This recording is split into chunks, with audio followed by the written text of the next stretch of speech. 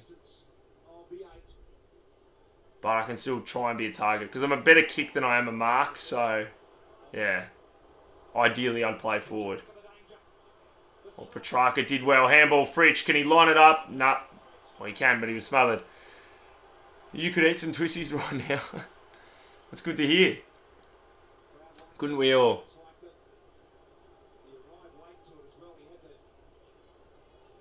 Smothered there by Quainer. So now boundary throw in. Side the D's forward 50. Go on, gets a tap, and that's... Is that off someone's foot? It was, I think. Yeah, it's a free kick to the Pies. Are you taller than Caden McDonald? Because he's their full forward. Yeah, I'm a lot taller than Caden McDonald. But, you know, might not be as crafty, who knows. But also, obviously he'd get priority because he's, you know, it's more his thing. Down the line for the Pies. Oh, well done though. Bowie handballs to Oliver. Langdon now through the middle. Dangerous kick, but Chandler doesn't have to get the mark. Chandler now going inside 50. Fritsch couldn't take the mark.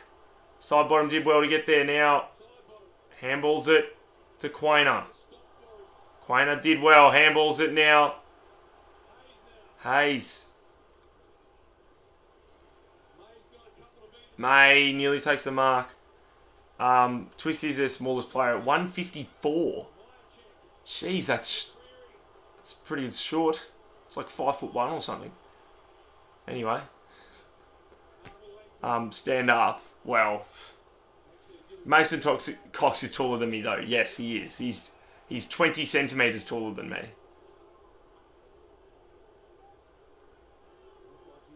I mean, if I stood up, I don't think that would show you anything really.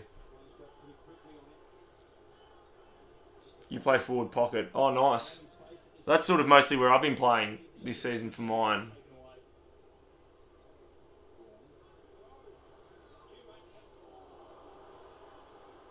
Kicks it off the side of his boot. Solstrap, good kick. Melksham. Melksham, long kick inside 50. Fritsch slipped over, did enough to contest, and it gets punched out of bounds. Only 20 centimetres taller. Yeah. Yes, only 20 centimetres. Which means I'm decently tall, but it's not, you know. Still quite a bit shorter, obviously.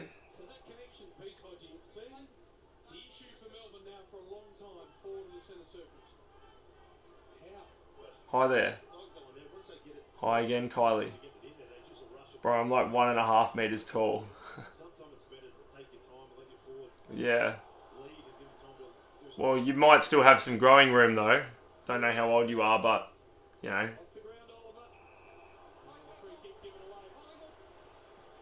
You play for the Towns. Who are the Towns?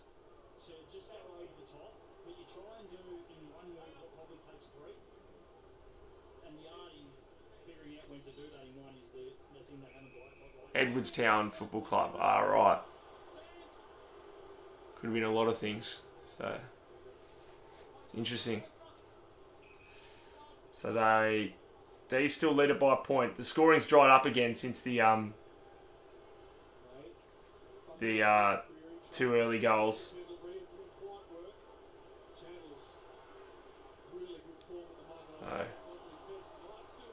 Tracker did well. Oliver, kick inside 50. Bouncing ball. Oh, couldn't quite now. Melksham, can he line it up and kick the goal? No, he can't. He can kick an unconvincing behind. But you live 27 minutes away. Jeez. Why do you play there?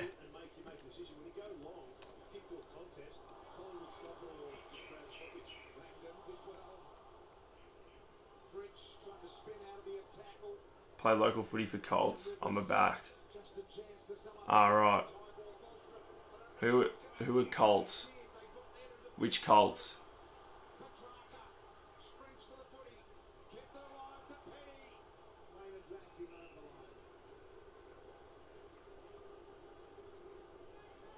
Great attention to detail here so far in this game from the Demons. See it, Beanie's incredible to see. Alright, so boundary throw in. Cameron. Side bottom. Bit of a no-looker out the side. Side bottom to Houston. Houston down the line here. Elliott's the intended target. Lever beating Northwood. Ball finds the boundary line. Collingwood are so cooked.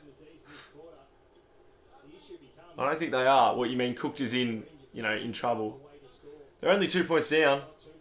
I don't think they'd be overly concerned. I mean, they're probably not playing their very best at the moment, but that's alright. The D's would be happy, though, to be in front.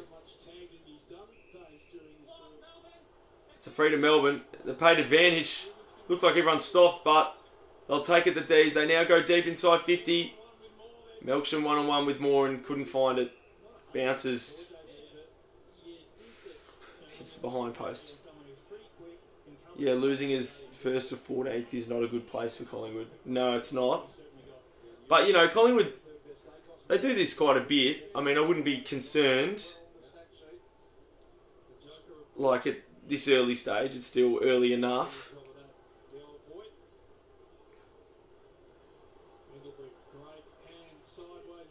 Josh Dacos kicks it out wide. My check, couldn't quite. It's a free kick. High tackle. Will you go to SA? What do you mean, will I? I mean, I've been to SA several times. What do you mean, will I go? My check goes down the line. That's a poor kick. Straight to Jake Lever. Now, inside 50 for the D's. Oh, free kick. Free kick to Howe. Will you go to Doncaster? Well, that's a bit closer to me than SA, so I will. I'm sure at some point I will go to Doncaster to like footy games. Well, I've like AFL games I've been, like went to gather round. AFL Tube won't go to England. AFL Tube's been to England. Hopefully we'll go again at some point in my life, but we'll see. Inside 50. Holding free, going the way of the D's. Hi, says the Ghost Hunter. Hello, welcome to the live stream. So it's now more than halfway through the quarter and no more goals since those early two. Oh, Petrarca fell over, but it landed in his lap. Lucky it was good position for him. A wobbly kick. Howe finds it. Down the line, but it's going to be punched. Can Petrarca find it? Can't quite. Now inside 50 though for the D's. Petty. Can he handball it to someone? Sparrow. Sparrow handballs it towards the boundary. That could be deliberate, and it is.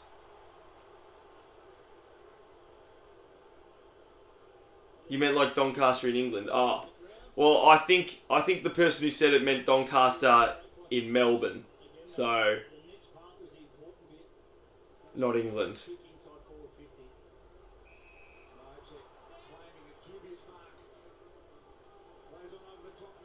Go and have a Milo.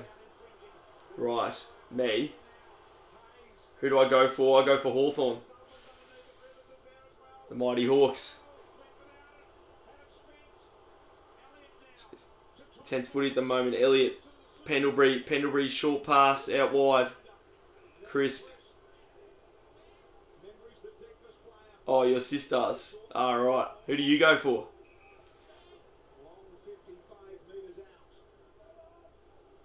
Ned Long. Carlton. Alright. What do you think of Carlton's performance last night?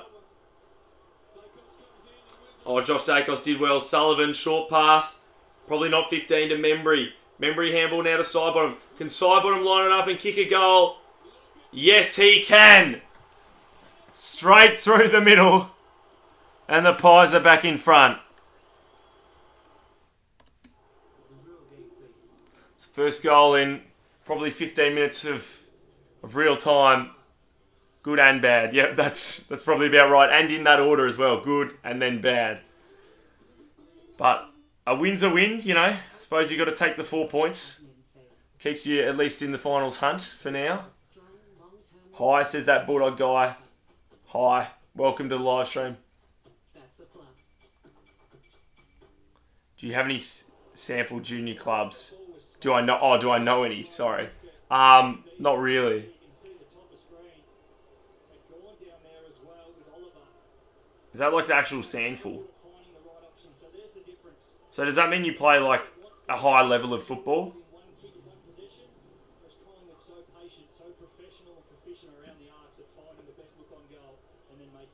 So he's done that like 10 times this year. Yeah. Such an experienced player, you know, knows where the goals are. Good tapping ball there by the D's. They can go inside 50. Quainer will find it there. Good pick up. Allen, handball to Howe. Howe, poor kick though. Almost cut off by Pickett. It didn't have to get a hand on it. Pickett trying to tap it forward. Could have almost been a throw, but did all right. Fritsch now to Petrarca. Petrarca's kick nowhere near it though. One behind.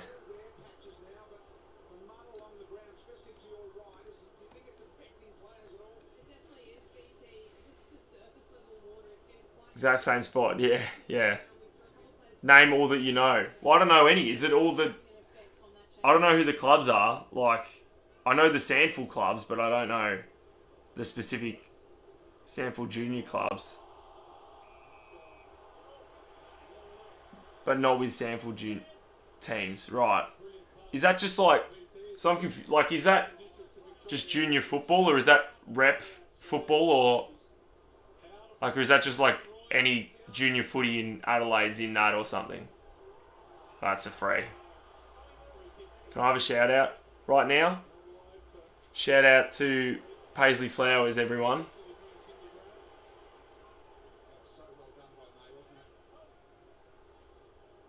Low scoring round this week. Yep, very low scoring. Junior football. Right. See, I don't really know any. Like, you know, I mean, I know there's a team called the Mitcham Hawks. That's one thing I know, just randomly.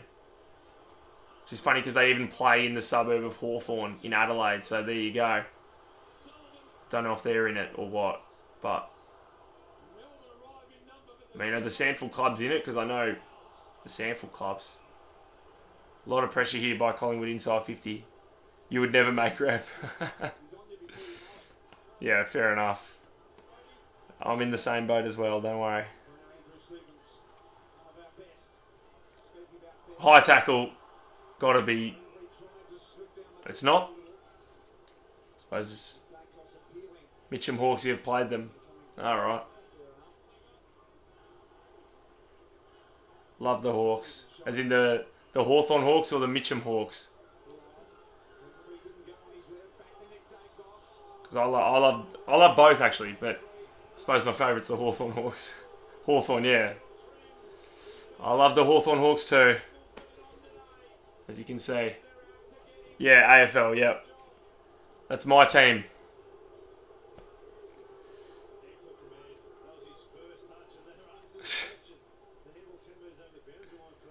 Hate the Hawks after this week, but upset we play like shit against yous.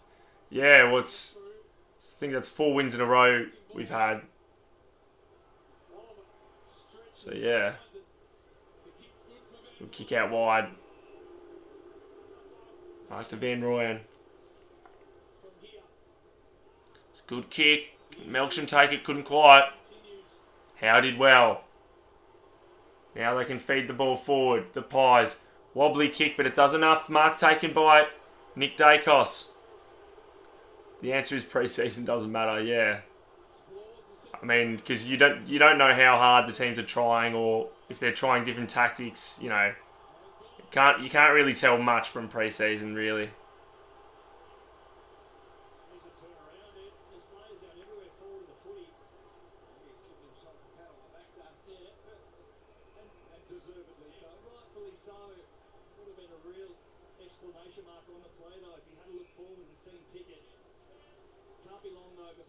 How do you get the scoreboard and edit it to make your tips?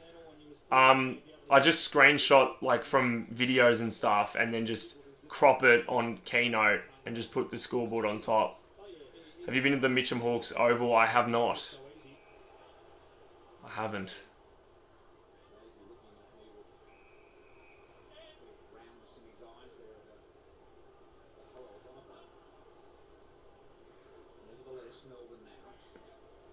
Now into the 50. Gorn almost marked it. But it is funny how the Mitcham Hawks, how they play in Hawthorn and not Mitcham. Like, you know, like, so they're the Hawks and they play in Hawthorn. I wonder if that's related at all.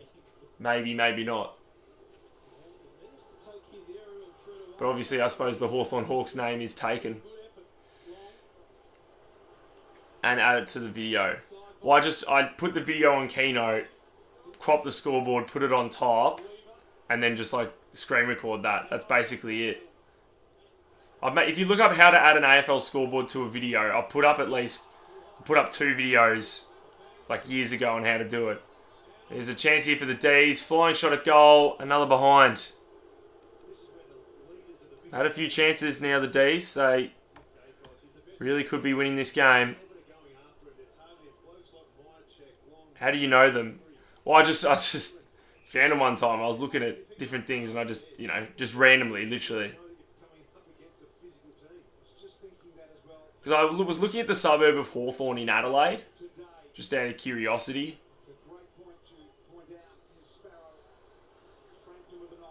Like in Adelaide's southern suburbs there. Near like Unley Park and Mitcham and those sorts of areas. That's all I really know. Anyway, the chance here for the Pies. And it's 50. Oh dear. Because Mitcham used to be there. What do you... Mitcham used to... So that became Hawthorn, did it? That's where Edwardstown is. Yeah. Let me have a look at a map. Oh, right. Yeah. So that's a bit southwest, but pretty close. Yeah, very close. I suppose everything in Adelaide's not too far away, so... Chance here for Hayes. Kick his first goal. And he's got it.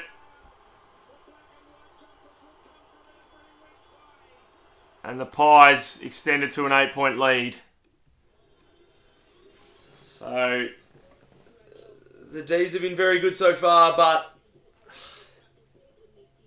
yeah, an 8-point margin.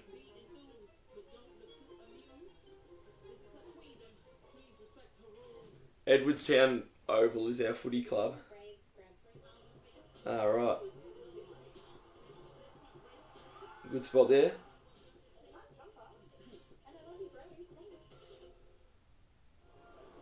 Oh yeah, there it is. Very near the train line there. I've caught a train in Adelaide on that line. I got a train.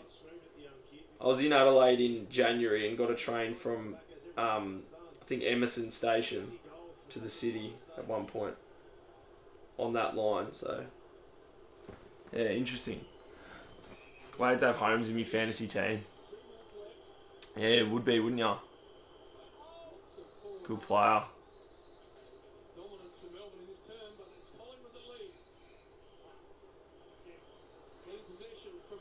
Why Holmes though? Just random. Rivers. Oh, short kick. Chance here for the D's. Ball up.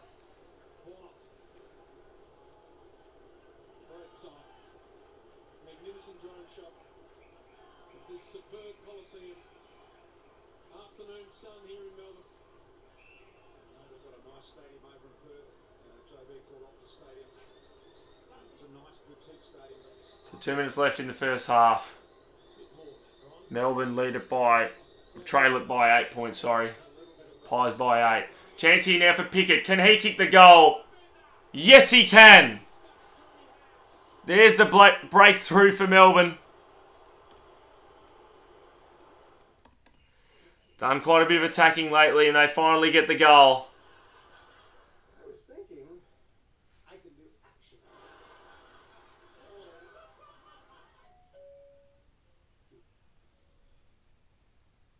Could you have been better off with an industry super fund? To find out, compare for yourself at industrysuper.com. How'd you do it? I compared the pairs. Alright.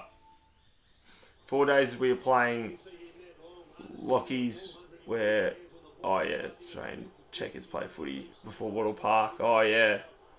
Yeah, before they moved to Melbourne. Nice. It's funny how many, like, so many people move to Melbourne, don't they? Like, people from Perth and Adelaide who do, like, footy stuff. A lot of them move to Melbourne.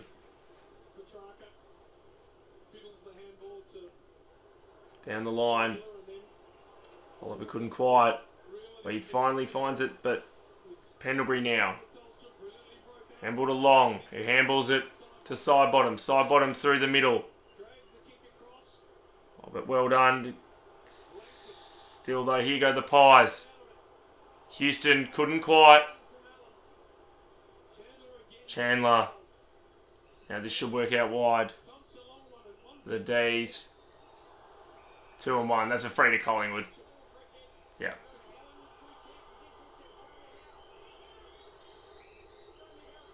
Because Melbourne is the footy capital, not much happens in Perth. Yeah, yeah. Well, yeah, I'm not saying it doesn't make sense. It does make sense, but, you know, it's just, they do.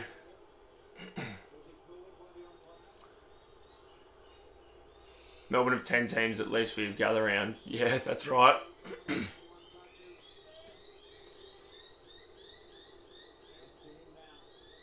Gather around, everyone goes to Adelaide. Yeah, that's right. I mean, on average in Melbourne, there's like probably on balance 5 games a week here. So, sort of half a gather round every week. Here's a chance for the Pies. Last attack and they get it to Membry. With 10 seconds left, we'll have a shot after the siren. To give the Pies an 8-point halftime lead.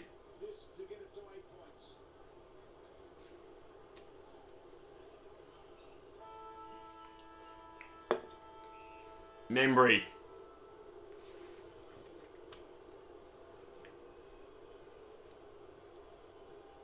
So Membry from directly in front here.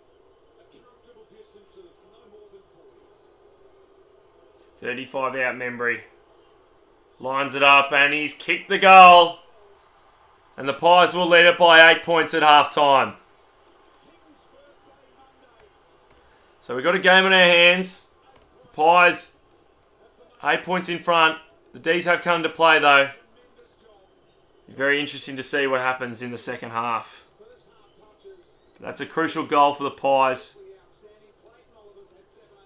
And might make a lot of psychological difference.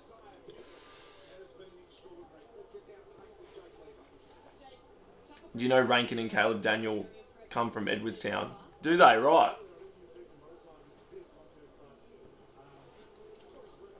There you go. I might head off for a minute because I'm going to put this away. But I'll be back in about 2 minutes. So, anyway, I'll see you guys soon. I'll just respond to this. Angus Clark kicked his first goal ever in his first game against a Melbourne club. And Lowell kicked his first goal against a Melbourne club. That's right. I mean, half the comp's Melbourne clubs though, so it's not, you know, it's not really that incredible though, but yeah. Anyway, I'll see you in a couple minutes.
Alright, we're back. Let's talk footy. Thoughts on the first half, everyone?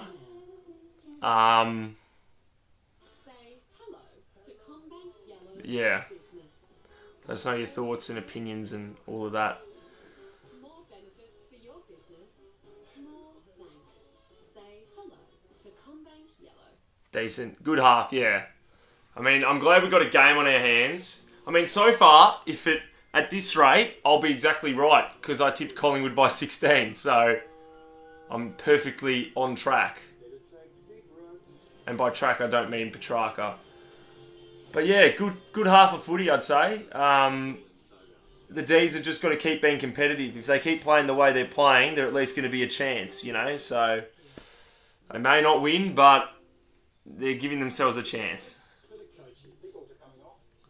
But yeah, we'll see if they can stay in the game.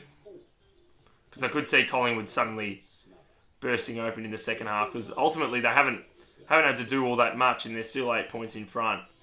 But we'll see. I'd swim the ocean, I'd navigate the mountains. I think I'd try anything. I've never been in love. I want to find my person. I tipped 58 Melbourne, 89 Collingwood. Oh yeah. I mean, that could be it. That's, you know, the sort of score it easily could be right now, based on that half. At this rate, if the second half is the exact same, Hawthorn will still have the highest score of the round. We'll end up having the highest score of the round with 12-9-81. It's quite incredible. But yeah, we'll see what happens. I mean, even if they, you know, if Collingwood just break it or something, you know, still, if it is like 85 or something, that's still an incredibly low, highest score of the round. So much in this game. But they have been a little bit wasteful. We'll talk about that in just a moment. Josh Dacos, career high. Daisy said a moment ago, second lowest for Nick Dacos. So it's been a tale of two Dacoses today, a third actually because of Peter earlier today. Welcome to the Backers halftime show. Hodgie's joined Daisy and myself. And Luke, you want to talk about Melbourne and their forward 50 entries? Yeah, you're right. I think we spoke about last week. They had 57 inside 50. I tipped D70, 87 pies. Yep, that's also about what it could be, definitely. I think mine was 83 Melbourne and 99 Collingwood. So that's a bit less likely given how high scoring it is, but, you know, funny things have happened, I guess. Finally, they actually, going into that second quarter, they made the right call. You got Fritz run along the boundary line, and Daisy, what did he do different? Well, he actually was patient in what happened, so you can see here. Wonder what'll happen now. He thinks he's going to have to take away the short one. It takes a brilliant kick, but that's what the game demands at this level. That was their only mark inside forward 50 from their 31 entries. Collingwood have gone inside 24 times, and they've taken the 5 inside forward 50 marks. They can tidy it up, Bruce. That's the good thing. That's sort of the clips they'll be showing in the sheds right now, because if they do, they'll challenge this Collingwood defence. Telling difference. Collingwood definitely getting a rub of the green here.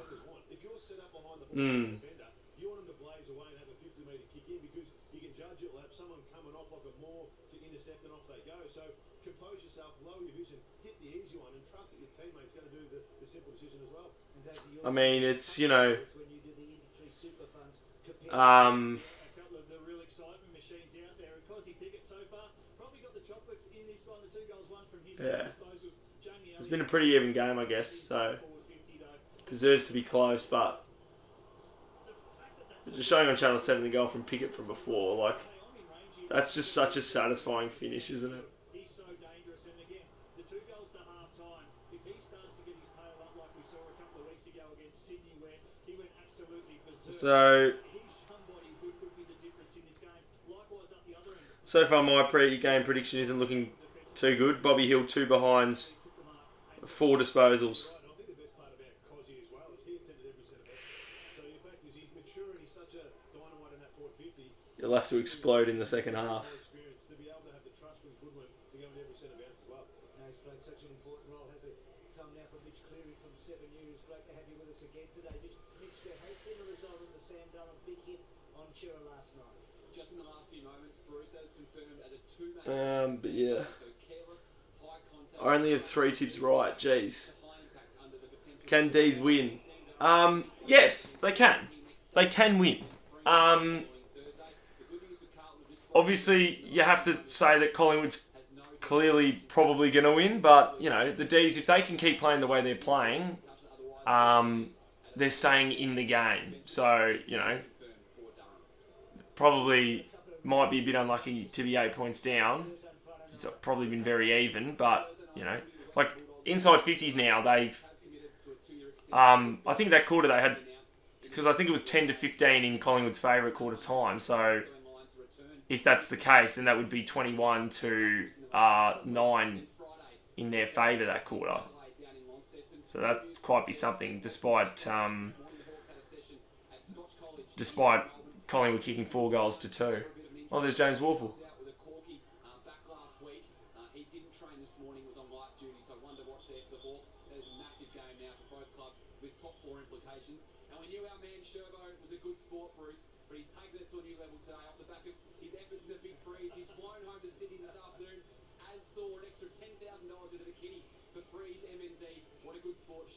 Sherbo is ahead of Sunrise Murray, was put up to it, and he followed through.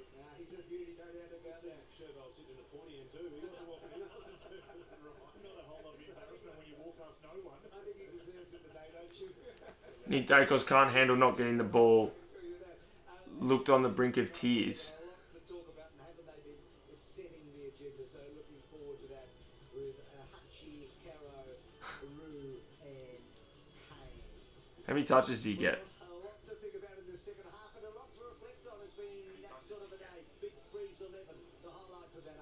I'll have to check. He got... Jeez, where is he? 7 disposals. So he's getting a bit probably due to the tag, but, you know. I mean, he has done a couple of nice things. I mean, he's obviously not having his usual influence, but, you know. Just got to keep battling away. It's fine the way it is. Josh Dacos, 23 touches. It's a lot in a half.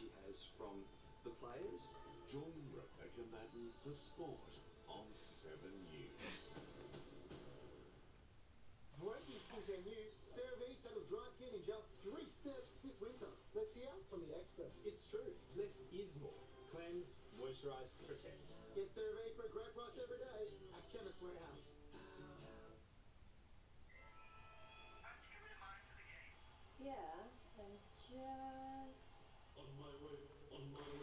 You going to Perth when the Hawks play there? I am actually. I actually am. It's in the school holiday, so yeah, I'll actually be going. So, yeah. Looking forward to it. Hopefully we can put up a good performance. So, I mean, we don't know exactly right now, but you'd think it would be a very good game. Big game. A perfect pairing of tender rotisserie-style chicken and pepperoni with melty mozzarella. Superb. Yeah, I think that works. How was your day, Mum? Good. How was your day? Yeah, good. How was your day? You're back. Oliver's back. Great to see you, Oliver. We're just talking a bit before about the first half and our thoughts and whatnot. Designed to play with your family, to facilitate a deeper conversation, to strengthen the bond through laughter and honesty. Because when the bonds of family are stronger, Australia is stronger.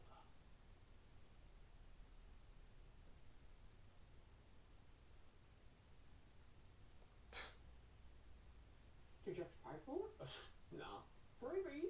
Yeah, freebie. Oh, let's play. The Medibank Family Roast. Coming soon. I got one for you, Mum. Oh, okay. Describe yourself in one word. Oh, good listener. Good answer, Mum. It's been pretty low scoring so far. Well, it's been one of the highest scoring games of the round, basically. Yeah, because, you know, it's been such a low scoring round, so it's not even that low scoring for the round. I mean, it is probably a bit wet here in Melbourne. So that could explain it partly, but yeah. You're back. Welcome back. Kitty Ross the boss. Kiki or Kitchy Ross? I think Collingwood is going to win. Do you think Collingwood will win? I do think Collingwood will win, and I'll stick with my original prediction of 16 points as the margin, but we'll see. How does the live chat text colour? Yeah, I don't know. Don't know how the colour works for it, but... Well, halftime yesterday was 21-14, so this is high scoring. Yeah. Compared to that, it definitely is.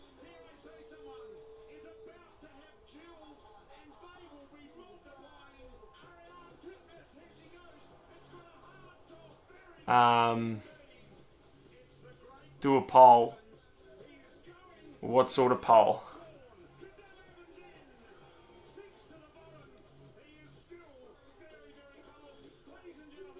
How's your day been? My day's been pretty good.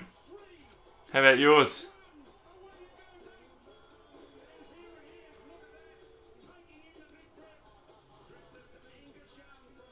Pies or D's? Alright, we'll do that.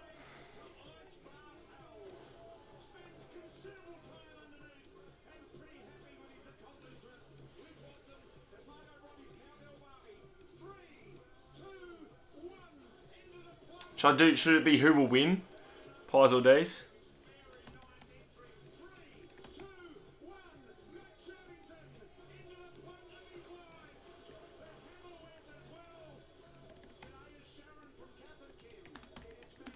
Right, here we go.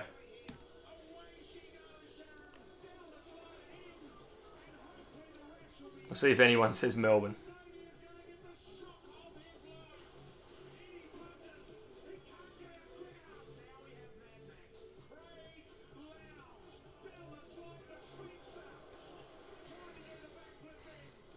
Alright, we'll see what the people say.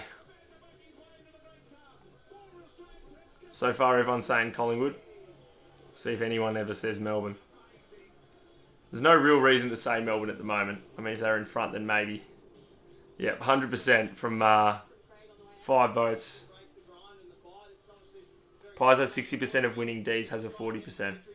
Well, I'd say a bit more than that for Collingwood. I'd say like at least 70-30, probably 75-25 probably. So 75-25 I'd say, yeah.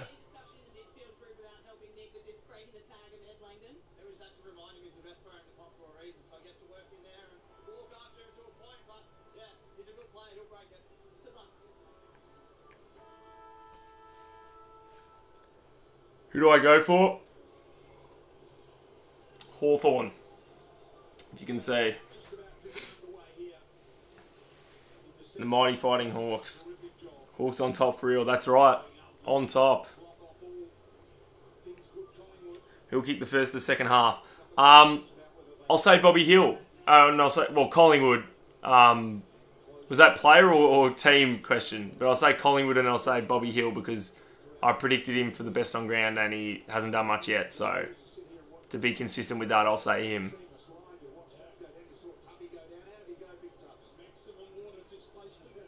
Can you do a poll of the best Big Freeze costume? Well, probably not because that would, like, I couldn't really do all the options in a poll really, so it would take a bit long, unfortunately. Happy team of Hawthorn. We are the high-flying Hawks. That's close. The mighty Fighting Hawks. Alright, so this third quarter's underway. I better change this. Should have done this in the past minute. So the Pies moving it forward. Cleared it. Oh, that's got to be a free for a hold. Not paid. It's hold for ages. That'll be a ball up. I think either Hill or Elliott. Yeah. Yeah. Oh, we'll see. The big thing is which team. Bless Neil Danaher. That's right. Bless him.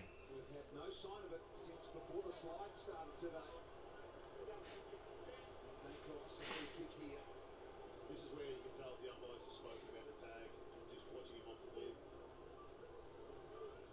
Good kick and a good mark by Cameron.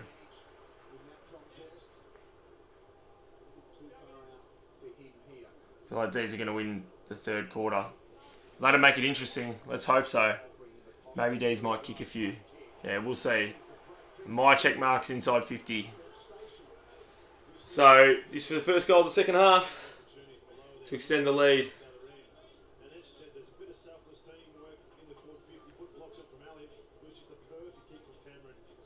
Who do you think are flag contenders as of this round? Anyone in the top 9. And to narrow it down a bit more, maybe. Oh, my check. It's snuck through. What a kick. To narrow it down a bit more, I might take out Freo. I'd be surprised if they won it. GWS. Gold Coast.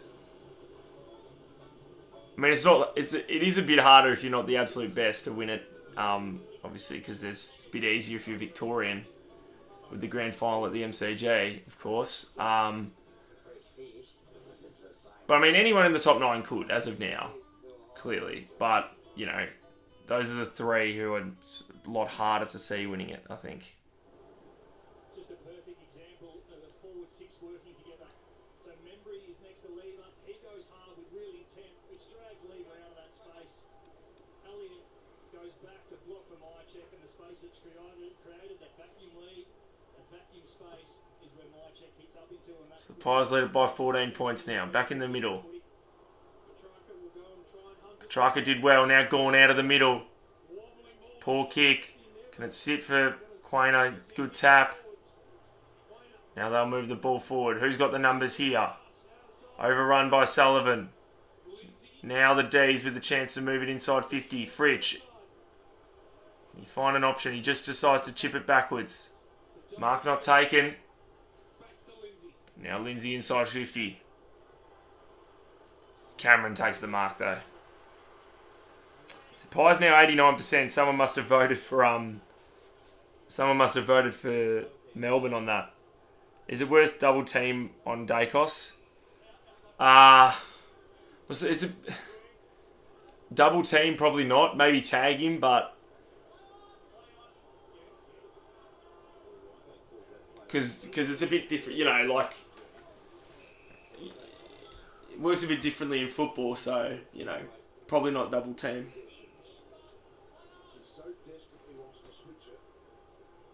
Because you can't have someone on their own in that way. Because if Collingwood have the outnumber in a given play, it's going to be very handy.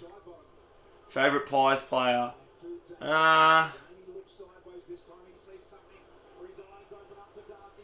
Good question. Quite like Pendlebury. I think he's a good player. Ned Long, even though we got rid of him, and it's frustrating. When we shouldn't have. Old Ginnivan.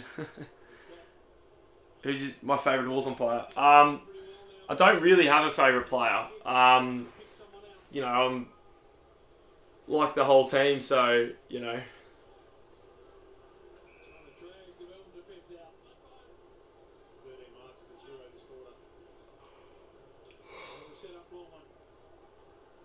It's inside 50 now. Out of there.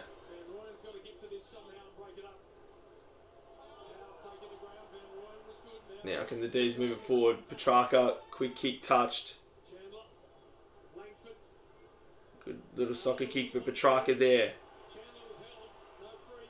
They keep it in. Oh, but and we're going straight to the Pies. Josh Dacos feeds it through to the middle. Side bottom Howe. But cut off. Rivers wanting 50, not going to get it. Just wheels and goes inside 50. Looks like side bottom's in best position, and he is. Now this could open up in the middle for Collingwood. Sullivan to Quainer. Quainer down the middle. Membry handball to Sullivan.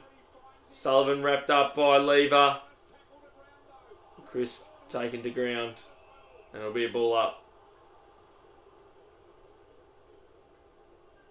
Melbourne need a goal. They can't let this margin get any bigger. So brave for so long in the first half, but just like that, it's a 14-point lead to Collingwood, and they're starting to really find their rhythm. So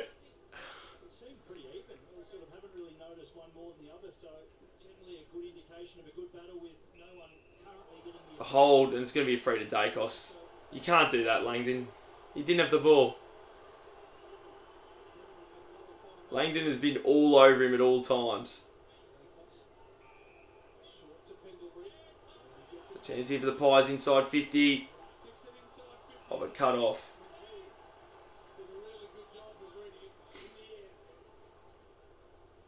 Now they'll go out wide, the D's.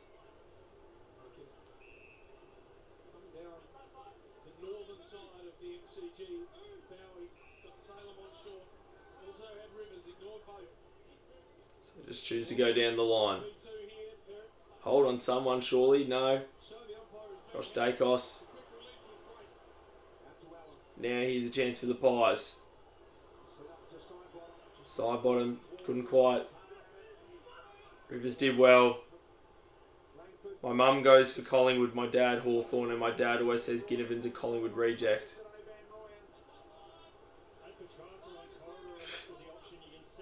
Well, he sort of is in the sense that they got rid of him. I mean, or didn't, didn't really try to keep him much, but that's not in an insulting way. Does your dad not like Jack Ginnivan, or is he, like in what tone does he say it? Why do you go for Essendon if your parents are Collingwood and Hawthorn? Just out of curiosity. In a joking way. Ah, right, yeah. Fair enough. Going down the middle. What is that? What the hell was that? Where was he going? Josh Dacos into the 50. Oh, can they figure this out, Melbourne? Lever couldn't quite. Myercheck, handball. Ned Long now running goalward and kicks it. That's a 20-point margin now. What was that kick by Max Gawn just moments ago? That is bizarre.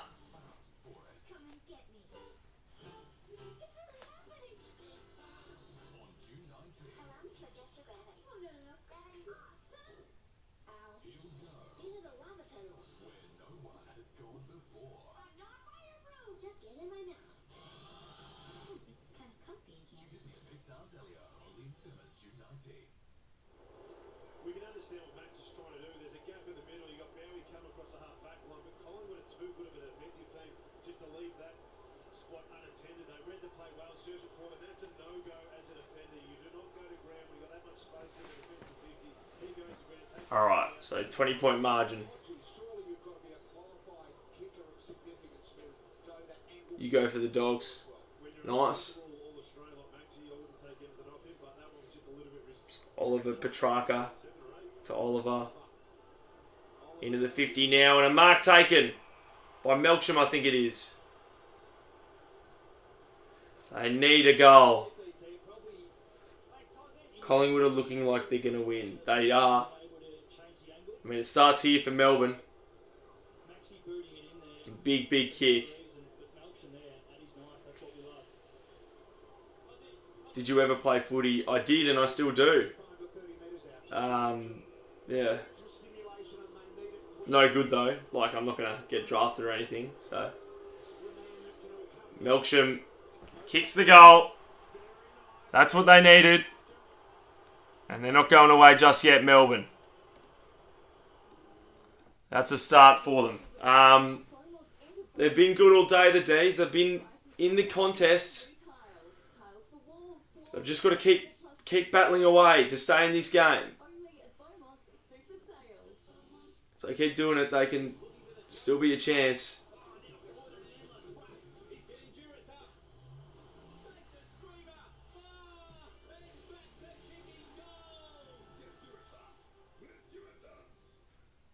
Melbourne aren't ready for bed just yet. That's right. What club do I play for? Well, I've stopped playing club footy. I now just play for my school. Because I'm still in year 12 this year, so Camberwell Grammar. I assume you'll go straight to making the tipping video after this. You're exactly right. That is exactly what I will do. Because I haven't started it yet, so... And school tomorrow, so I've got to get it done tonight. So, that's exactly right. If you play footy, then how do they pick Cardman who doesn't play and not you who's club player?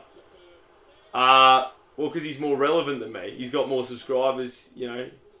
He knows them more, so I suppose that's it. But also partly because, like, if I play footy, then it makes it, well, it would make it harder to play, so, because might have other games on at the same time. You upload the tipping videos every Tuesday, that's right. Tuesday, 4 PM, every week.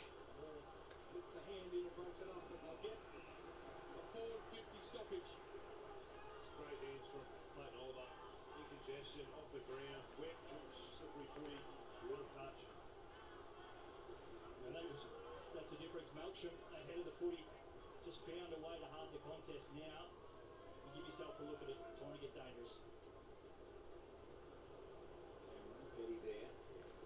I'll put up an Insta story to just try and get a few more viewers in. See how we go.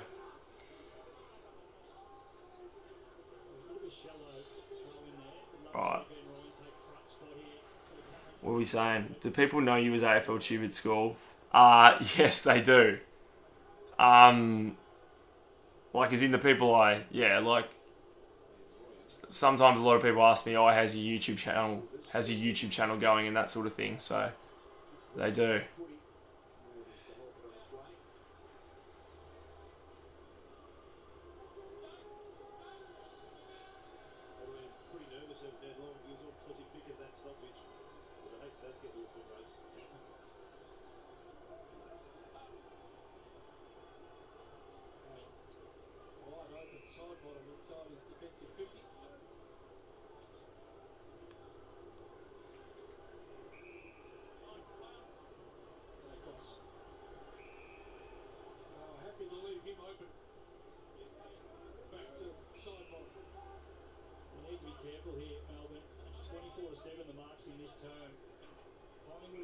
Alright, putting up a story for the video. Anyway, I got to update the score. Whoops. There we go.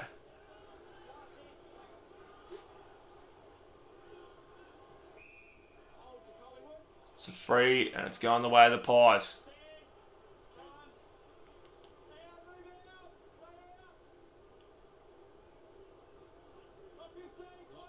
Not 15, play on. Houston did well. Couldn't quite get the kick. Good long kick, another goal. He turns, he kicks. And he's missed. That would have hurt.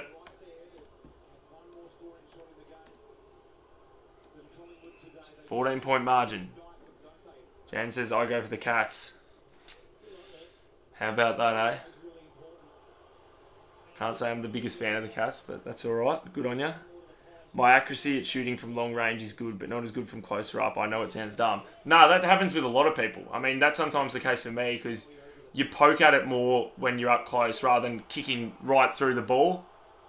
You know, rather than kicking it really hard at the goals, you just poke it with your foot and it sometimes shanks, so...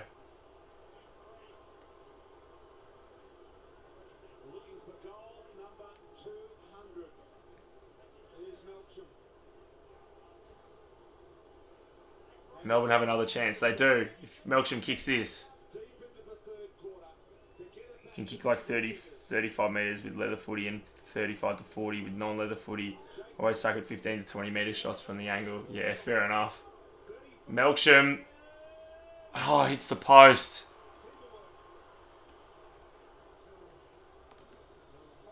Jeez. That would have been a big goal for 2 in a row. to Melksham and the D's. 13-point margin. They're still playing all right, Melbourne. They're still not too far away. Levy gets the fist on it, and the ball goes out of bounds. Damn, would have been a handy goal. Sure would have been. But they're still in touch, Melbourne. They've got to keep just playing well. Have I met Roaming Has? No, I haven't. Never met him. How long do the tipping vids take? Like 3 or 4 hours. They're hanging in there, that's right. Yeah, he's a Hawthorn supporter. That's right. Inside 50. Quainer couldn't quite mark it. Houston handballs it back. Get it out of there. What team do I go for? I go for Hawthorn.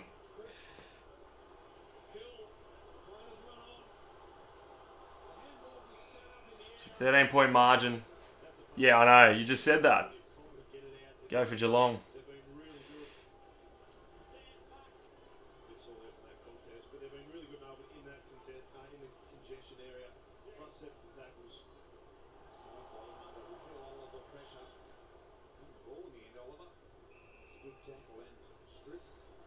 Well, we've spoken week in, week out, Collingwood out-tackled their opponents on average to about 15. Melbourne have been all over it today.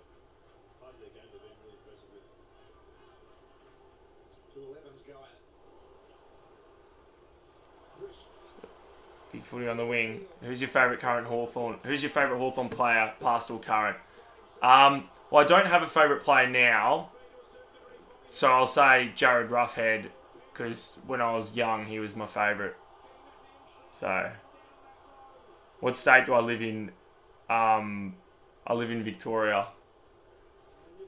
Can I shout you out? Alright, shout out to Jan, everyone.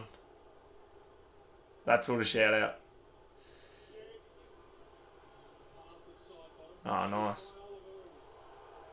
So, ball finds a boundary. Crisp slipped over, yeah. Is it deliberate or... Wait, what happened? I'm not paying enough attention.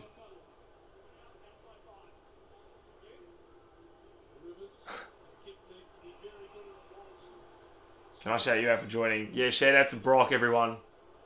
Shout out to Brock for joining. Fritch Marks! Jeez. Here we go. And 50. So you won't miss this. Who am I going for in the game? Well, I suppose Melbourne, because big underdogs. It makes it more interesting if the D's do well. And Fritch kicks the goal. And the D's are still in it. They're not going away. 7-point margin. They kick 2 in a row. This is where Australia's most treasured trophy has been stolen. Police are rounding up the suspects right now. Early reports say it was you, allegedly. It's funny. It's just noticing Jan's profile picture has changed twice. That's a bit interesting. Anyway.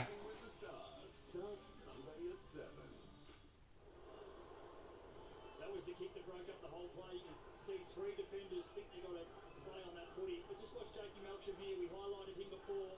Just enough. Frampton was the one that was going to be able to come across and fly. Good separation. Fritch had on his director player there. And that's So it's a 7-point margin. a shot on goal. The undisciplined played at a full-blown conclusion. Strong hands, 2 goals apiece here in the third quarter. To a 7-point margin. Oh, a little bit nice little touch kick. So here you go. The D's moving it forward. Nick Dacos did well to find a way through. Shrugging several tackles. A handball out wide for Collingwood. Quainer moving it down the wing. Good kick. It's going to work maybe. Oh, it could have been a trip there. Not paid. Now Melbourne with the long kick out of there. Fritch takes the mark. Here's a chance for Melbourne. He's just got to handball it. He does. Sparrow. That's holding the ball. Did you play in the Div 12 Rezzies? No, I didn't. I did not. Melbourne are coming back. What suburb am I in? I'm in Camberwell. What suburb are you in? Collingwood have won 9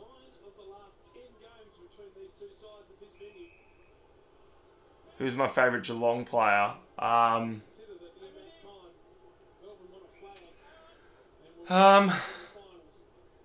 Mitch Duncan. So I don't know much against him really, so we'll say that.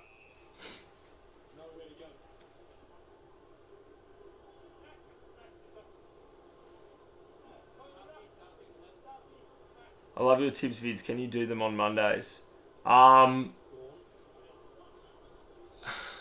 Well, probably not, because like there's sometimes games on Monday, so I sort of like having them on Tuesdays at a set time. It's funny, are those two different accounts with the same name? Like, because that's trippy as the Jan accounts. And that's a trip, and it's a free to Collingwood. Who's your favourite Carlton player, past or current? Mark Pidnett.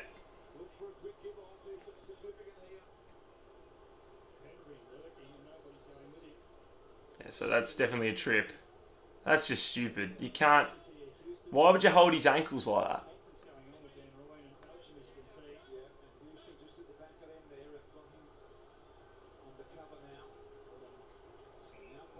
Why is that? I just like him. He used to play for Hawthorn.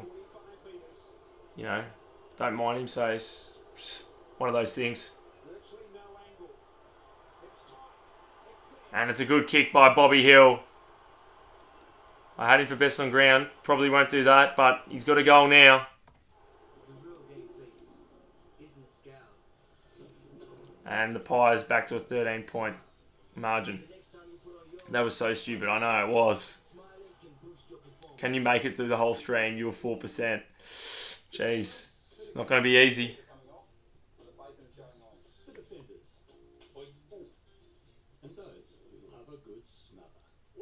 How old am I? I'm 17 years old. Why do you ask? Oliver says I'll lock in. Yeah, fair enough. Who was I going for? No one. I was completely neutral. Who do I like more, Buddy Franklin or Peter Dacos? Buddy Franklin. Clearly. Just wondering. Okay, fair enough.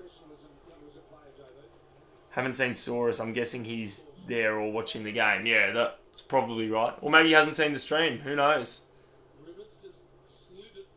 But yeah, if Collingwood's playing, he's usually not in here much, even though he's here all the time. Another chance for the Pies. Side 50. Hill almost got the soccer. Pickett. Can they repel here? Pies with the numbers still. That could be a free for a hold, and it is. Free to Melbourne. I went to the Blues Bombers game last night. Oh, yeah. What'd you think of it?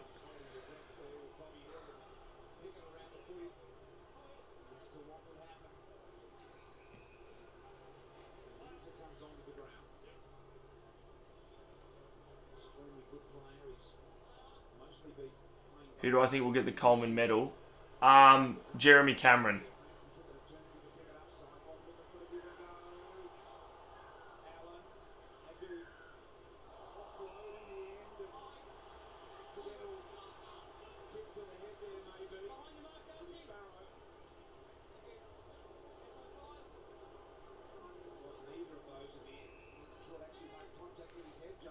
Who were you going for on Saturday? Geelong or Gold Coast?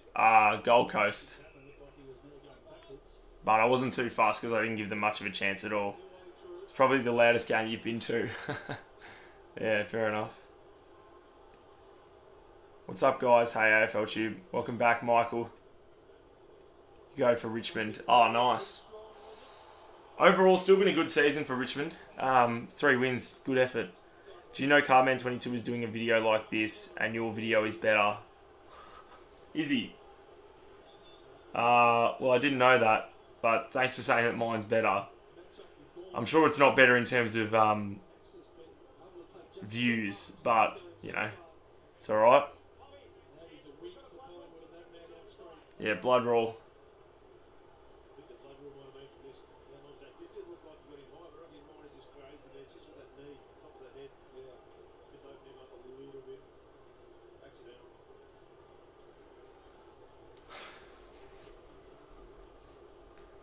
That's been a good battle though between him and Dawn. Well, I said there was no contact, maybe. There was only slight. But then the camera angle did look like that. Yeah, the first one, essentially. Chat, I'm cooked, says Oliver. Why are you cooked? I go for Carlton and season isn't bad. Isn't it? Do you know that I met Carman 22 on the train? No, I didn't. That's interesting. Did you say hello to him?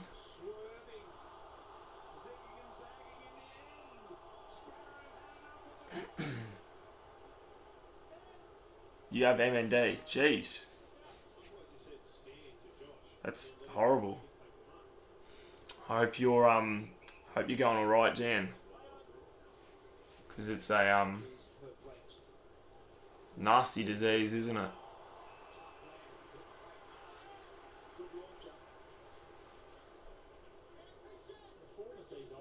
Hope you're doing okay.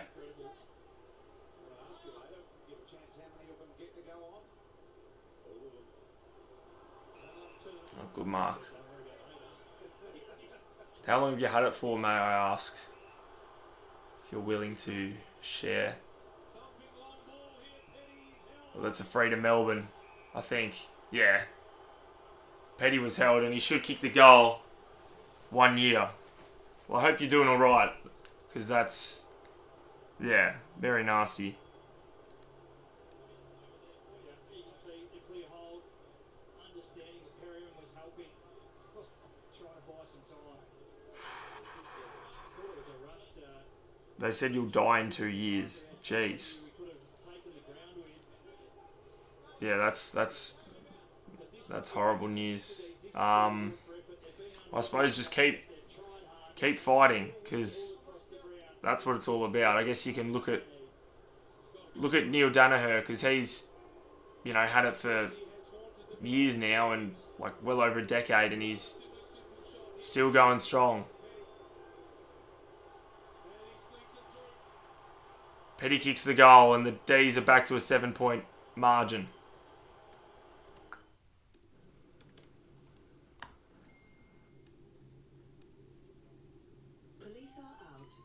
Good goal, yeah. And a much needed goal, and they're staying in the game now. They're leading the third quarter. Winning the third quarter. Melbourne kicked this goal, it will be 7 points. That's right. I like your tipping videos. Keep doing like that. Yeah, thanks. I'm planning on doing that. Because it's, yeah, it's a good format. Gonna be a good finish, this one. It will be, yeah.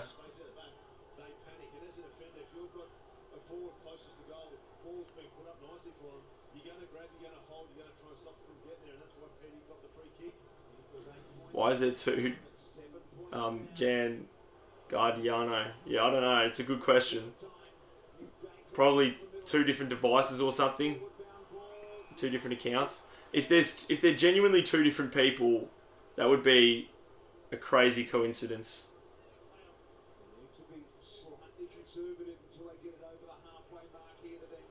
Good mark by Gawn. Yeah, two different devices.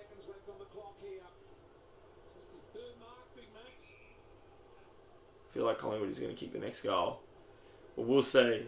Probably going to be 3/4 time. Yeah, okay, fair enough. So one last chance for the D's maybe, but the Pies should clear it. Maybe one more chance for them, but time will run out. Siren going to sound. It's a 7-point margin at 3/4 time. So we've still got a game on our hands. And it's been a great game up to this point.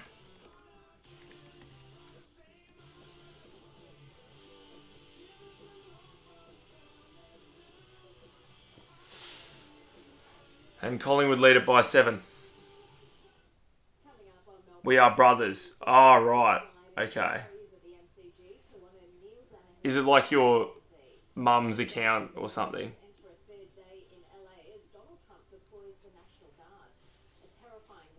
Do you have Big Freeze beanie? Well, I do, but not this year's one. So I thought it would have been a bit embarrassing to chuck one of the old ones on. But yeah, I couldn't find it anyway. I had a quick look, but maybe I need to get myself a new one. Hey Tubi, how are ya? I'm good, thanks Rory. How are you? Good to see you in here again. Those of you who don't know, Rory's been in a lot of the live streams that I've done in the past, so he's a good fan.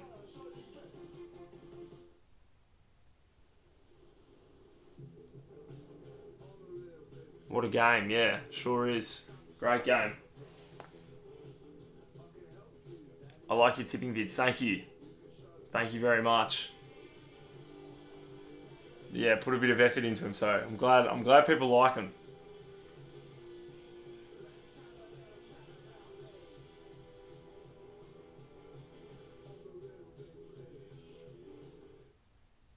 Who is that?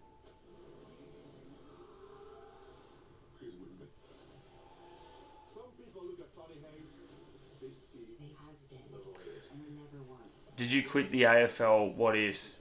Nah, I haven't quit. Nah, like I just haven't for a while. Maybe I should start doing them again. I just sort of haven't, you know. Just yeah, but I'll start doing them again. Do I do footy cards? Not anymore, really. I did them a few years ago. Should I? Do you reckon?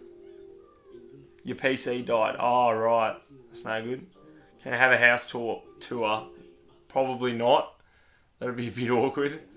Because got a few other people here, and because I'm using the camera up here. So, what did you quit? AFL what ifs. Like, I used to make a bunch of videos where it's like, what if a certain team won one game, where it's like just editing it to make it look like the team that lost won. But yeah, I haven't done one for a while, so I should start doing them again. I could not imagine a life without that. I've been falling for you. Hearts are laid bare. The biggest thing I'm worried about, super scared of rejection. Will they be broken?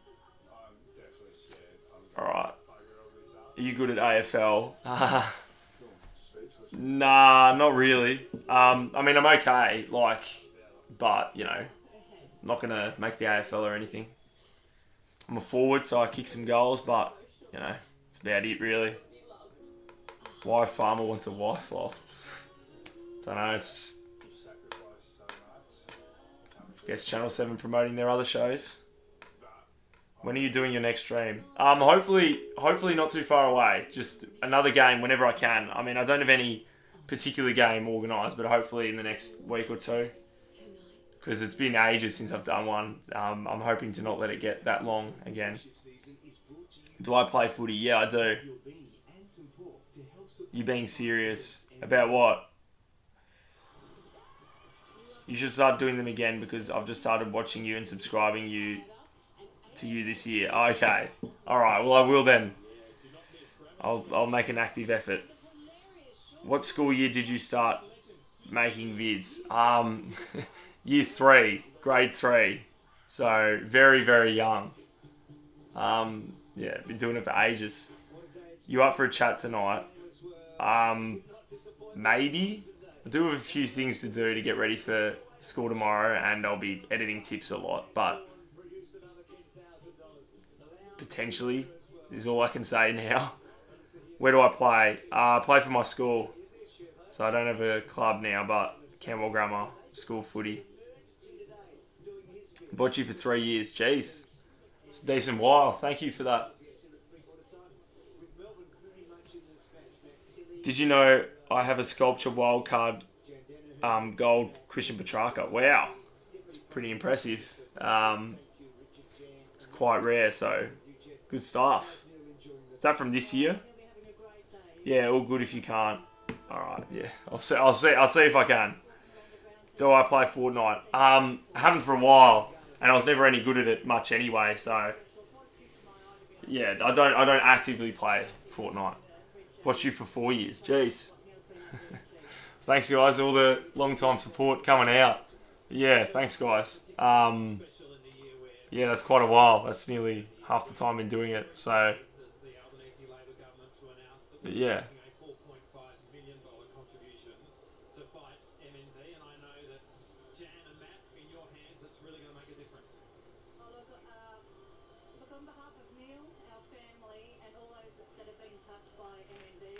Can you add me in Fortnite? Well, maybe. I suppose I could. I mean, I don't really play though. Like I haven't played for, you know, a couple, 2 or 3 years. So in school footy, I can kick the furthest out of everyone I played with. Lol, good stuff.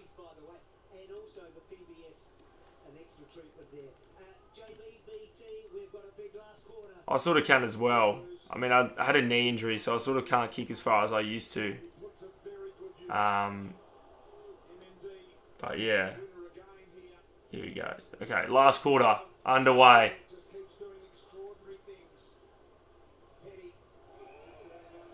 That's out on the full. Can you keep doing live streams, please? All right, I'll try my best. It's unacceptable how little I've done them lately, so I'll try my best. Let's go last quarter. Surely the Pies can get home. I mean, you'd think so, but yeah, we'll see what happens. Wait, was it out on the full against Collingwood? I wasn't paying enough attention. I suppose it was. So big kick this one. It's a very difficult angle, of course. See what Petty can do. And he's missed the lot. Even a point would be handy. Make it a 6-point margin. Do I swear? Not if I don't have to. I don't actively not swear, but swearing's nasty, guys, so don't swear. That's a life lesson.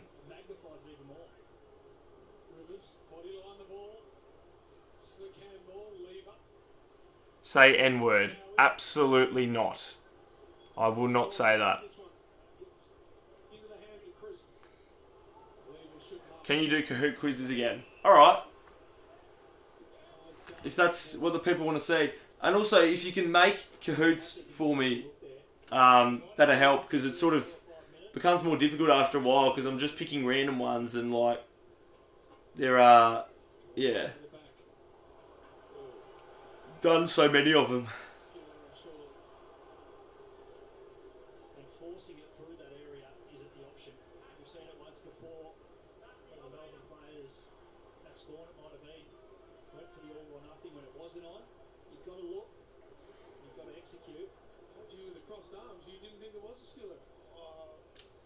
Boundary throw in. Crisp does well to Pendlebury. Handball out wide, side bottom.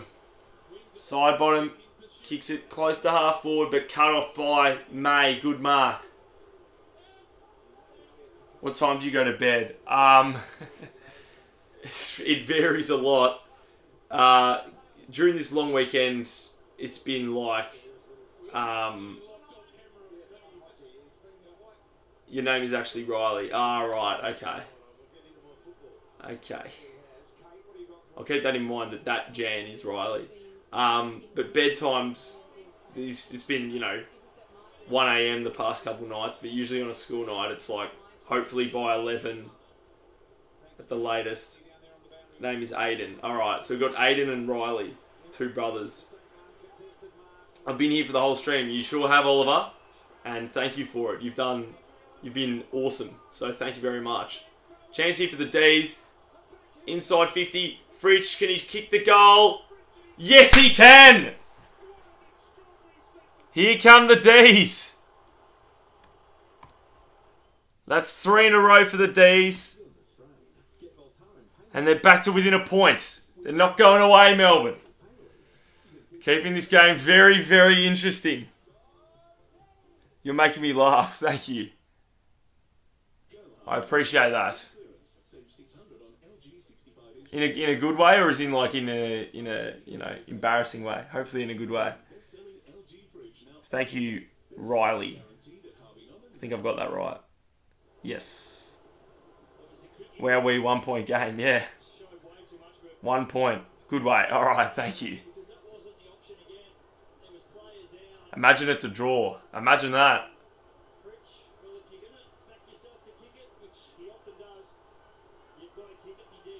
So, Collingwood need to fight a bit more.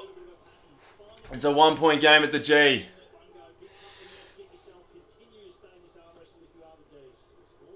It's a bad bounce.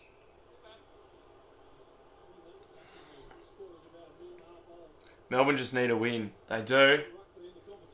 I mean, it's, not going to be easy though. Up against a formidable opponent. So ball up. Big ball to be won here from the middle. Bowie gets it wrapped up. And we'll have a ball up.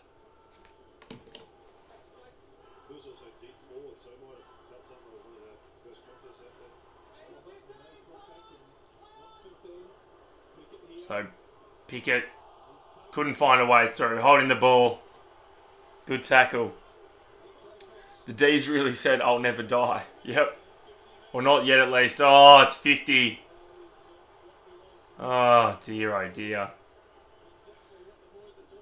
Gifted Collingwood a shot at goal after... Just after, getting back to within a point. It's not what you want. And here's a chance for Nick Dacos. Collingwood lead it by a point. This to make it a 7 point margin.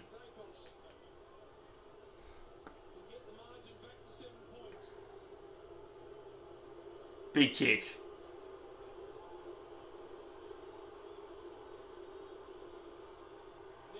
And he's not going to miss that. The Pies lead it by 7 points.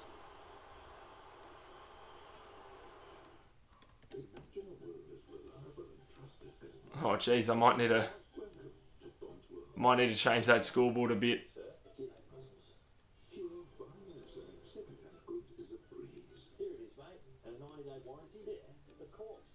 There we go.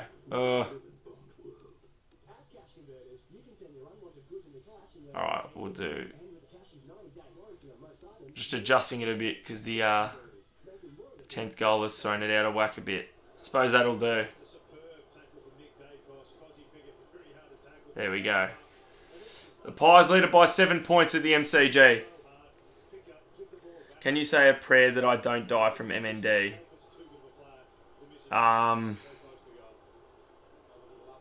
I'll pray for you tonight. How about that? But I pray that... Is it Aiden? Pray that you don't die from MND.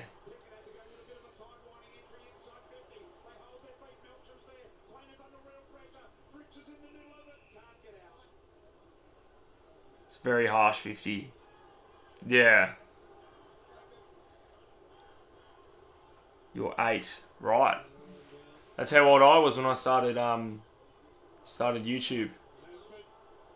Chance here for Melbourne. Up to the goal square. Fritsch kicks a goal. They hit back again, Melbourne. And Fritsch with another. 1 point game again. They're not going away yet, Melbourne. I mean, the Bombers only scored... Have I played AFL 26 game? No. I haven't got it. I've only got 23, but... If you've played it, can you recommend it? Is it good, or, if you have played it? The Bombers only scored 4 behinds last night. That's right. Yes. Kept them in the game. Did well with the accuracy. Yo, it's Chubby. Chubby Wooby. G'day, Raiden. Welcome back. It's good to see you in here. But yeah, it's first stream for a while, so good to see you here. I've heard AFL 26 is pretty much the same. Yeah, me too. That's what I've heard. And 23, Sort of preferred AFL Evolution 2 in terms of gameplay. Who did I tip? I tipped Collingwood by 16 points. It's a 1 point game right now. Nick Dacos out of the middle. Handball over the top. Pendlebury into the 50. Oh, good Mark May. In defence. Yes, it is good. You should get it. I've played it before. Alright. Well, there you go. I might have to then. So 1 point game. Pickett. Good kick and a good mark.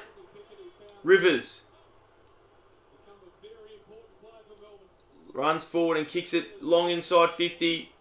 Melksham couldn't quite. Howe doing well to repel. Josh Dacos out wide. That's a clever kick. Can Sidebottom get it? He does. Now they can go quickly, Collingwood. What have they got down the line? Pendlebury kicks it to Hayes. They're slowly getting the numbers back, Melbourne, but Collingwood still have the outnumber. Membry. Handball over the top. Long. He can kick a goal. He runs goalward. I don't know why he didn't get closer. And Hill doesn't mark it and it goes out. Why didn't he keep running Ned Long? He was in so much... He had so much time and space. It costs $99, doesn't now?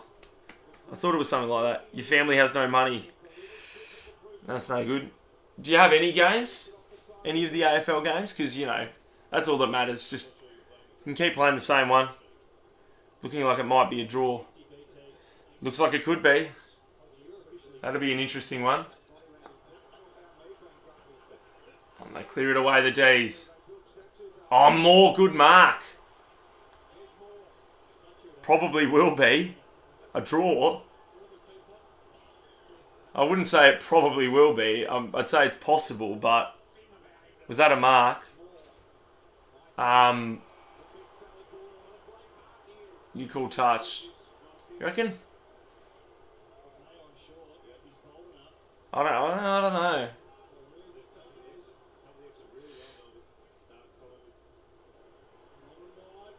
Oh, good mark, Van Rooyen.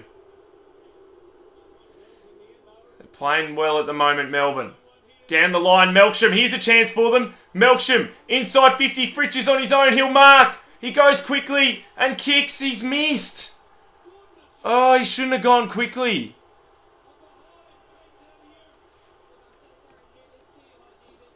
He thought he was in more space than he was.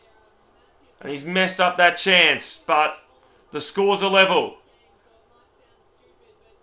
Can you please do a donation for me for surgery? I don't know how I can donate.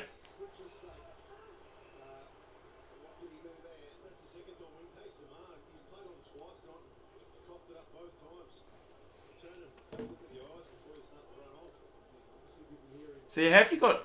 I thought M&D was only for, like, when you're older. Can you get M&D when you're young? Did you see Stewart's bump on Anderson? I did. Head hit the ground hard.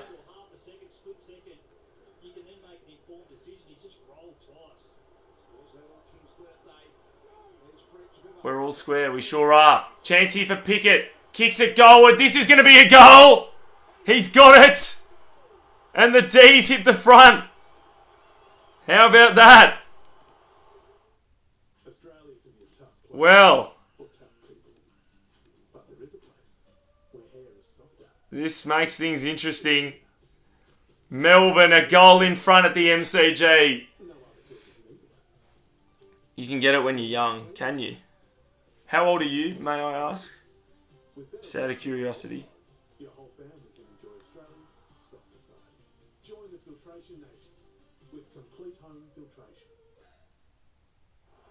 If you look into the corridor, Scotty Pendlebury's in great position, but then all of a sudden, Cosy Pickett turns on the Jets, and there's no stopping him. As soon as he had the ball in his hand, throws it on the inside of his boot, rolls it through in a massive celebration.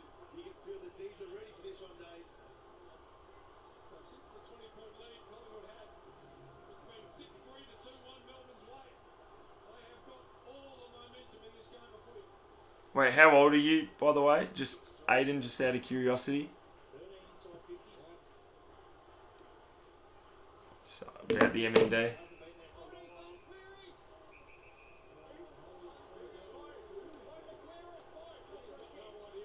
So it's a free kick to the Pies. 23. Right. So you're 15 years older than your brother, are you?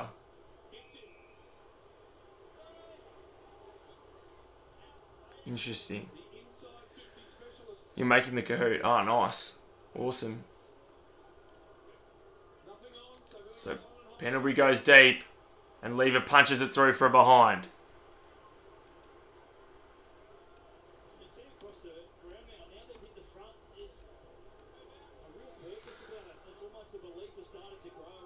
So Melbourne lead it by 5 points at the MCG on King's birthday.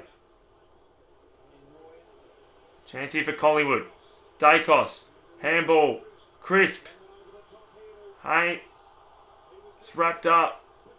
Petrarca. Hands it off. Gets it back. Now down the line. Big ball to be won here. They've got the outnumber. Can Fritsch get there? But it gets punched towards the boundary and goes over. They were on there, Melbourne. They were so open inside 50. If that ball got to ground there. But well done to the Pies to manage to get it out of bounds there. They'll be happy with that.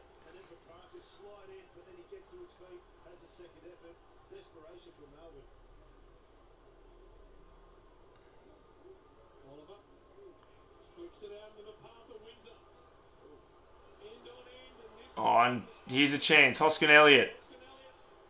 Out wide to Bobby Hill. I have the numbers now, Collingwood. Membry.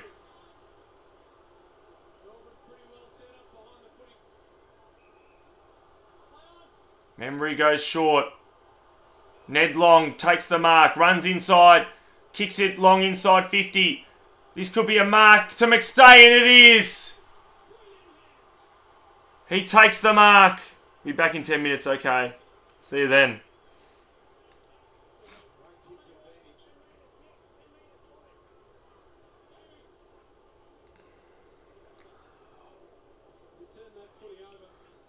Should buy it because they have changed a lot.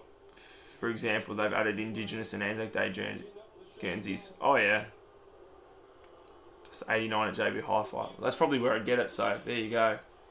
And McStay kicks the goal. And Collingwood regain the lead.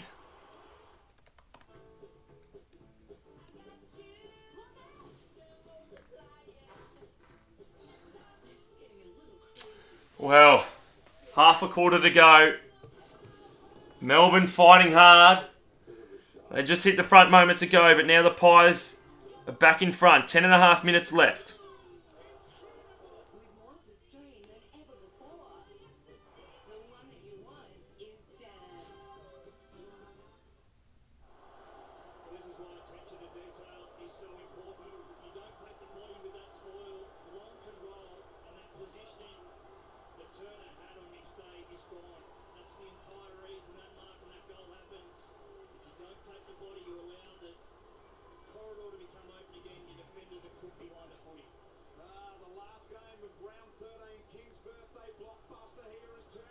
Anyway, big game on our hands.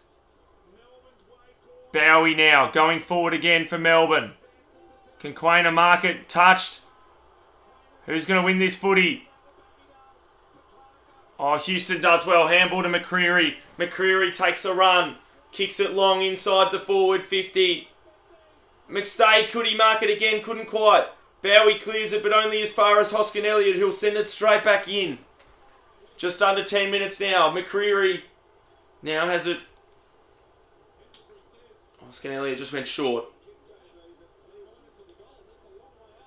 Just beware, the download will take forever. Alright, I'll keep that in mind. Can McCreery kick it? He's a long way out. He may choose to just set it up.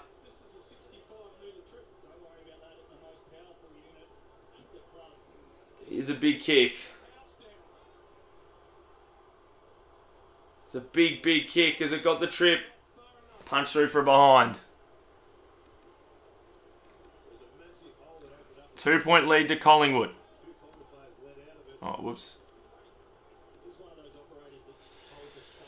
So 9 minutes to go. Long way out, he would be taking the shot to take time off the clock. Well, he did almost have the trip, but... And also, it's a long time. There's a long time left. So, like, 9 minutes, you know, you can't just think about taking time off. What team do I go for? I go for Hawthorn. I just put the crowd up 77,000. So not the biggest King's birthday crowd. Still, decent crowd.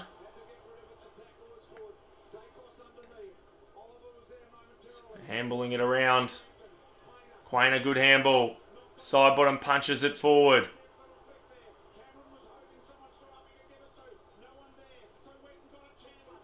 It'll be a ball up. 8.5 minutes now. Collingwood lead it by 2 points. Oh, well done, Oliver. Kicks it up to the forward 50. Bouncing ball. Now inside 50. Bodies everywhere. It'll be a ball up. What a game, yeah. Hi, Riley. Welcome. Very, very close game. 8 minutes to go. Melbourne lead it. Collingwood lead it by 2 points.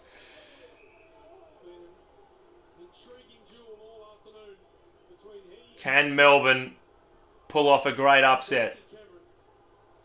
Or will the Pies continue their great form? Gawn finds his way through by himself and kicks a point.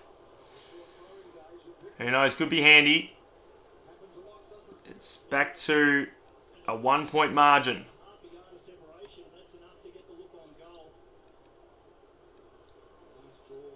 Might need a...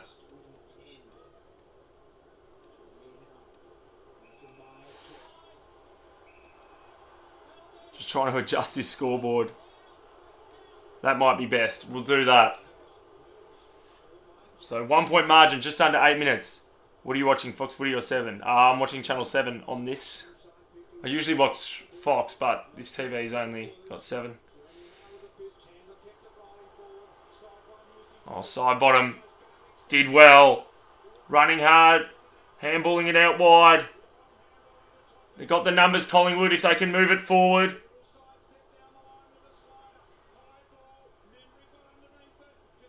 It goes over, almost deliberate, but not quite. He's under so much pressure. So just put the attendance up there, 77,761. So decent crowd in the cold.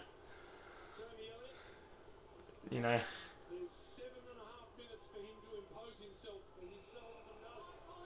It's a free to Collingwood.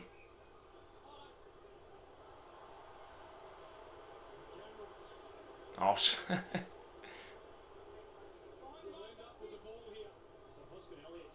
Cameron just didn't grab it. Who do you reckon will win it and how much by? Well, 16's a bit unlikely given it's 1 point right now. So I'll say Collingwood by 13. But I hope it stays close. Oh, but chance now for the Pies. Hoskin Elliott to have a shot at goal.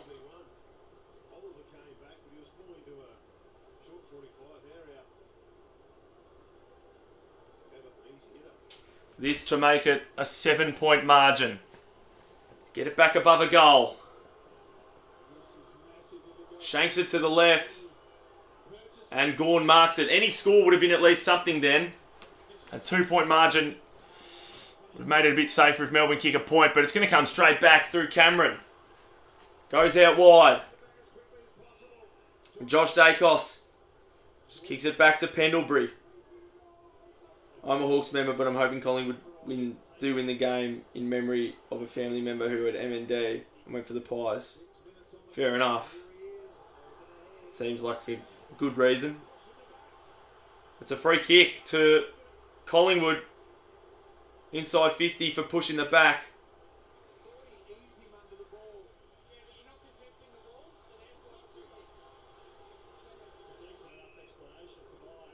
Oh, yeah, I guess that makes sense. Umpire saying he didn't contest the ball.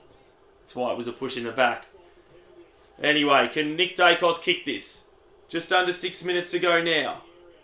This might be the sealer. Well, it wouldn't quite be, because there still would be more than 5 minutes, but it'd be 5.5.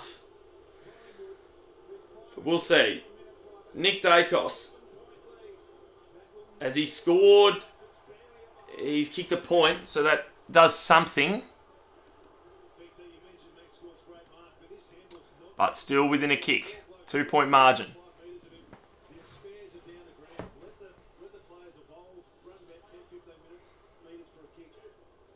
So May kicks it long. It's a free kick and advantage to Melbourne. Where are the numbers forward? It's a 2-on-1. Can Collingwood figure it out? Fritsch did well. Got it to ground. Now's a chance for Melbourne. Petrarca, poor handball out wide. Collingwood may have the numbers now. Quainer, but he couldn't find the footy either. That could be holding the ball. Dived on it, and it is. Yours in front of Fox because I'm watching Fox. Right.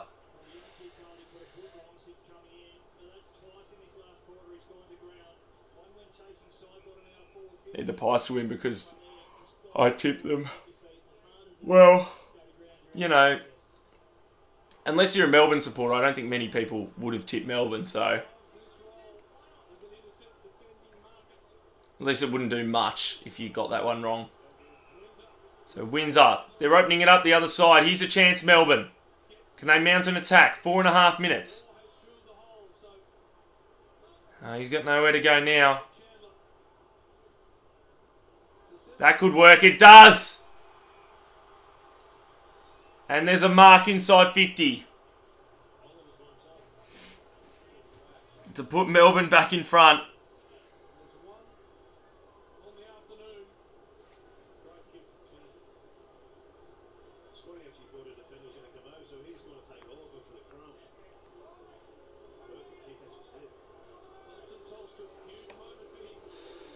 This to put Melbourne back in front.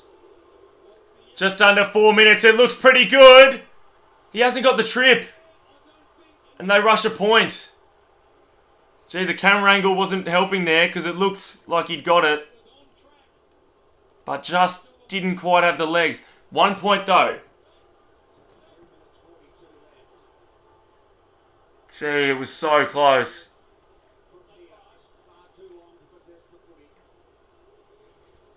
Three and a half minutes. Collingwood lead it by a point. But even now, another point levels it for Melbourne. So down the line for the Pies. Bowie. Handball over the top. Bowie did well again. Kicks it up, but they've got the numbers, Collingwood. Crisp will mark easily. Now a chance for Collingwood out wide the other way. Howe.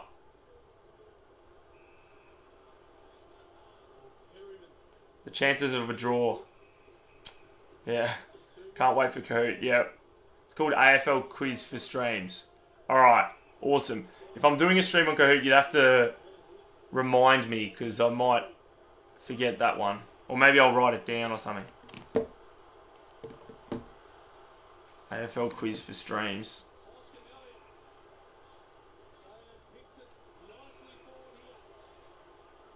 Now Collingwood moving it forward.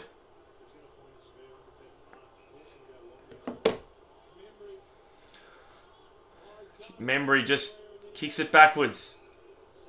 They're trying to take some time. There's still over 2 minutes though. A lot of time to just use up. And that's a poor kick. Is it going to find the boundary? It does. 1 point margin at the MCG. In favour of Collingwood. I don't even really mind, but I'm nervous right now. You can't help it be. Collingwood by a point. 2 minutes and 7 seconds to go at the MCG. That's a throw. Umpire didn't see it, but it works well anyway. Petrarca. Handball's a poor one. Could still work though. If they can work it. Oliver inside 50 as he kicked it out on the full. He has. Oh dear. They're on there, Melbourne. And it's just been kicked straight out on the full by Oliver. 1 minute 47. Collingwood hanging on. That's a wide kick by Howard. It'll stay in though. Looks like it could be out of bounds, but it's a ball up. 1 minute 38. Collingwood lead it by a point. Gawn. Taps it down. Players coming in from everywhere. Got a handball at Rivers, and he does. Here's a chance for Melbourne. Got to kick it inside 50. They do. Who's there? Couldn't quite. Windsor.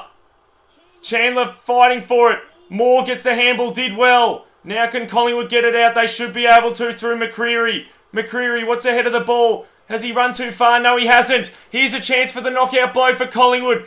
Elliott, he's got someone on his own inside 50. Good kick forward. Pendlebury does well.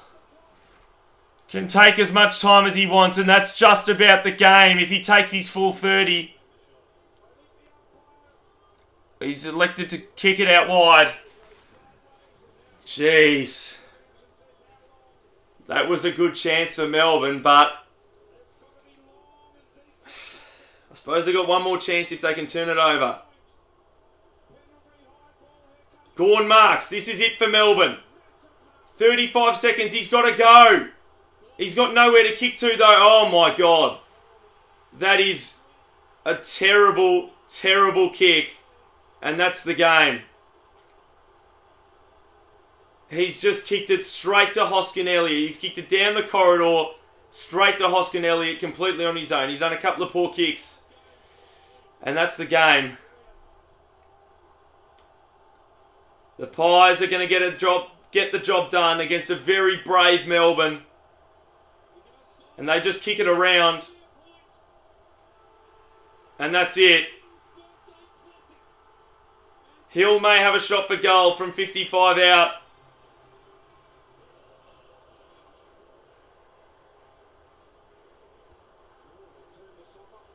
Yeah, they turn the song off. They start playing the song, but he's having a shot for goal.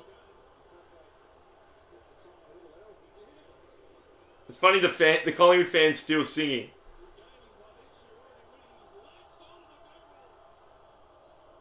No score.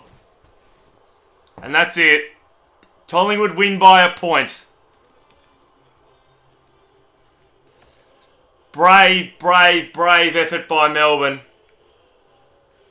But Collingwood get there. It was old-fashioned Collingwood today. It's doing enough to get the narrow victory.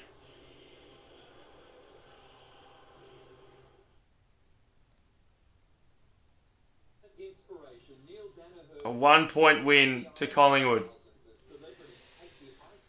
Whew, what a game. Relief for Collingwood. They just get there. Wow. Alright, I'll write that down, the Kahoot. For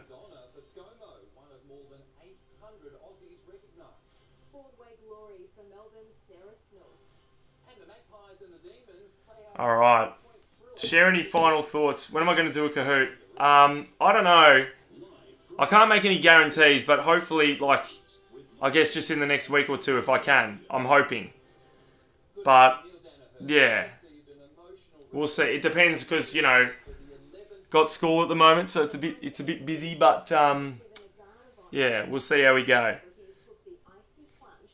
I'll do this week if I can, on any given night.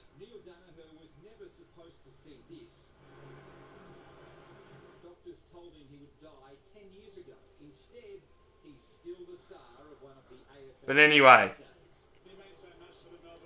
thanks for watching, everyone.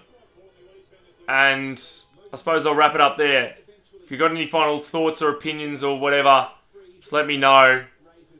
But I'm about to wrap it up. What's it called? Can you write it down, please, on the stream? Have you wrote down Kahoot? Yeah, I have. And I've written down the name as well. Alright. Shout you out, please. Shout out to Aiden, is it? Aiden? Shout out to Aiden. The water's so cold it almost doesn't feel cold, but I'm feeling it now. Sunrise's Matt Shirvington, as Chris Hemsworth's Thor, compared the icy pain to his early morning wake-ups. Oh, I'll tell you what, that woke me up, that's for sure. A stranger offering Alright. $1,000. Well, thanks for watching, everyone. I might end it there. Collingwood just getting the job done by a point in a great game of footy. Shout out to Brock for watching. The sliders were awesome. They sure were, Michaela. But yeah, thanks for watching, guys. And I'll see you all next time, whenever that may be. Good game of footy. And yeah, I'll see you guys later. Thank you and goodbye.